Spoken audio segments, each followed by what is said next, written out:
Coucou à tous, alors ce midi on va faire des cookies, et oui Dylan est là, il faut faire des cookies maison, donc je vais vous montrer ma petite recette que j'ai bien sûr agrémentée de mes fabuleuses épices, sucre, etc. Donc pour commencer il va nous falloir 650 g de farine, oui ça fait 25 cookies à peu près, enfin moi j'en fais des gros donc voilà, vous pouvez en faire le double, donc ça peut faire 50 cookies, après vous adaptez la recette en proportion. Donc 650 g de farine, ensuite il va nous falloir 2 sachets de levure, voilà, parce que ça grimpe, du sucre, alors le sucre il en faut 300 g, voilà, du sucre. Il va nous falloir de l'huile de coco, alors soit vous mettez du beurre, donc le beurre il faut 240 g de beurre, soit vous mettez 24 centilitres d'huile de coco. Alors l'huile de coco elle est désodorisée, donc ça ne sent pas la noix de coco et c'est ce qui va remplacer le beurre dans toutes vos préparations de gâteaux, pour faire poêler des légumes, etc. Vous pouvez remplacer le beurre par ceci et c'est très diététique. Ensuite, alors le sucre, oui, je vous ai montré celui-là. Moi, j'utilise le Rapadura, donc il est plus sur la boutique en ligne. Mais vous avez le Fleur des Îles et je ne sais plus lequel. Donc, allez faire un tour si vous voulez des sucres un peu plus raffinés. Voilà, donc il va nous falloir 4 cocos. Ensuite, forcément, qui dit cookies dit pépites de chocolat. Donc voilà, c'est tout simple. On va aromatiser, au lieu de prendre de la vanille en sachet, là en poudre, vous savez, du sucre vanillé, et bien on va prendre de la vanille en poudre de Madagascar, donc vous pouvez la retrouver sur ma boutique en ligne. Et je vous jure qu'une demi-cuillère à café suffit parce qu'elle est vraiment, c'est de la pure, donc voilà, faut pas la sniffer hein, non plus, mais c'est de la pure vanille, donc elle est extraordinaire. Vraiment, ça a vraiment goût, vous allez voir, vous faites un flan, des cannelés, etc. Ça a vraiment goût de vanille, je vous le recommande. Et ensuite, alors moi, je vais agrémenter un petit peu mes cookies pour qu'ils aient un bon goût par le mélange biscuit. Donc le mélange biscuit, vous allez le retrouver aussi sur la boutique en ligne. C'est tout ce qui va permettre à vos gâteaux, etc., à vos préparations de donner un petit côté épicé. Enfin, épicé non, mais voilà, il contient par exemple de la cannelle, de la muscade, etc. Donc ça va donner un petit côté goûtu. Donc ça, c'est au choix, hein, vous n'êtes pas obligé. Je vais rajouter des petites graines de chia parce que c'est très bon pour la santé. Donc voilà, en plus, ça ne se sent pas. Donc des petites graines de chia. Et puis, petite touche perso. Alors, j'hésite encore pour le petit côté noisette, etc. Donc, soit l'huile de noisette qui peut se marier très très bien avec nos cookies.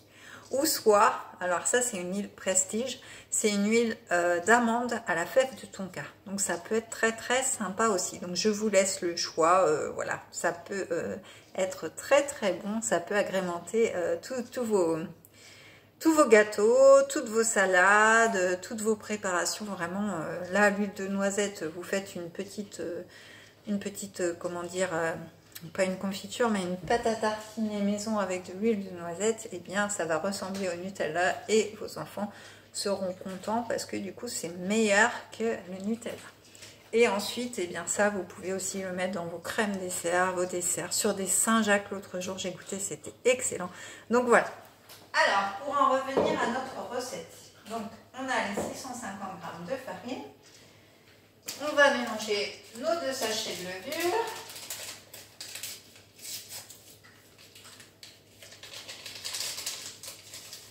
Voilà, 2 sachets.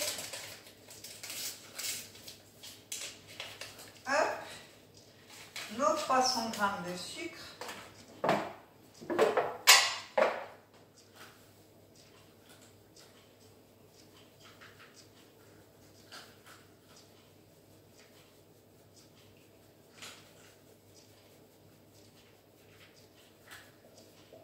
Voilà. On va incorporer notre huile de coco que j'ai fait fondre. Alors tout à l'heure c'était encore chaud, ça va. Hop, voilà. Ensuite, donc la petite cuillère à café de vanille.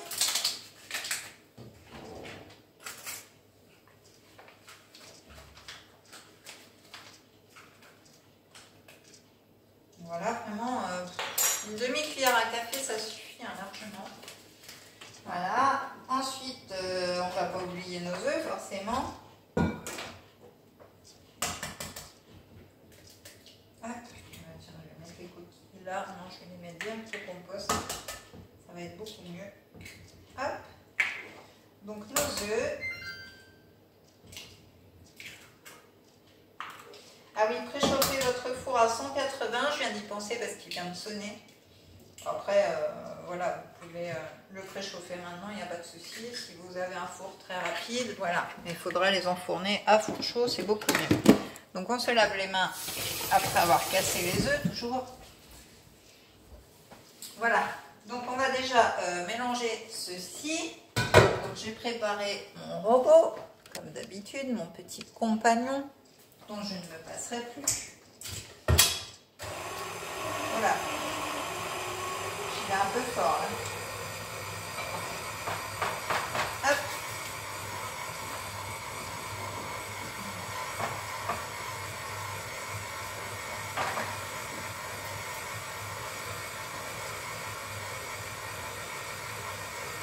Voilà. Je vais rajouter mes pépites de chocolat. Hop. D'ailleurs, il va falloir que je le note sur la liste de courses. On va rajouter notre petite huile fève de tonka. On va goûter. On va bien voir. Hop, voilà. Et puis nos graines de chia. Et notre mélange biscuit. Hop. Voilà, alors une cuillère à café, ça suffit. Hein. Et notre mélange biscuit qui s'est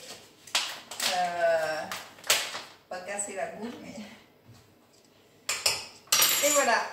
Donc avec tout ça, ça va nous faire des super cookies. Donc on va remélanger. Voilà. Et maintenant on va former nos cookies.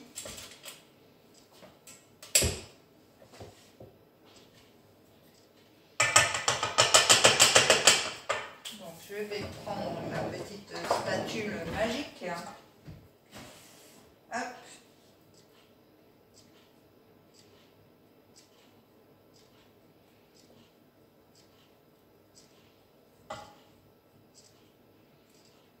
Voilà.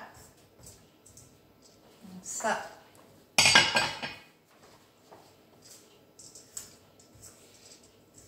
Hop, on remue bien le fond.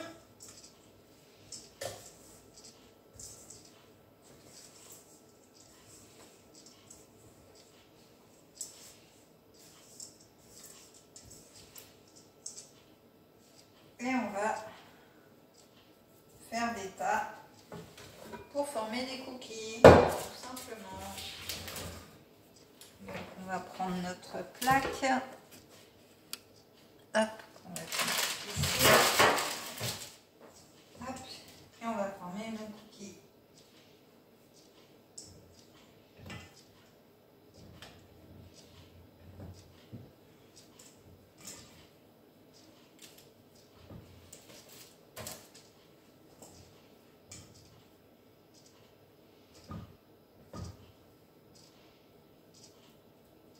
Et voilà, un petit cookie.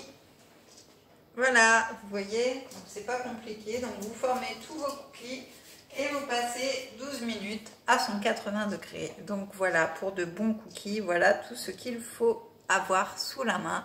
Et ce sera un délice, franchement, je pense que Dylan va se régaler. En tout cas, moi je vous dis à la prochaine pour une prochaine vidéo. Pensez à vous abonner à ma chaîne, à activer la petite cloche, à liker et commenter. Et puis vous pouvez me suivre aussi sur Facebook et sur Instagram. Sur ce, je vous souhaite une très très bonne journée. Et je vous dis à très vite. Bisous bisous.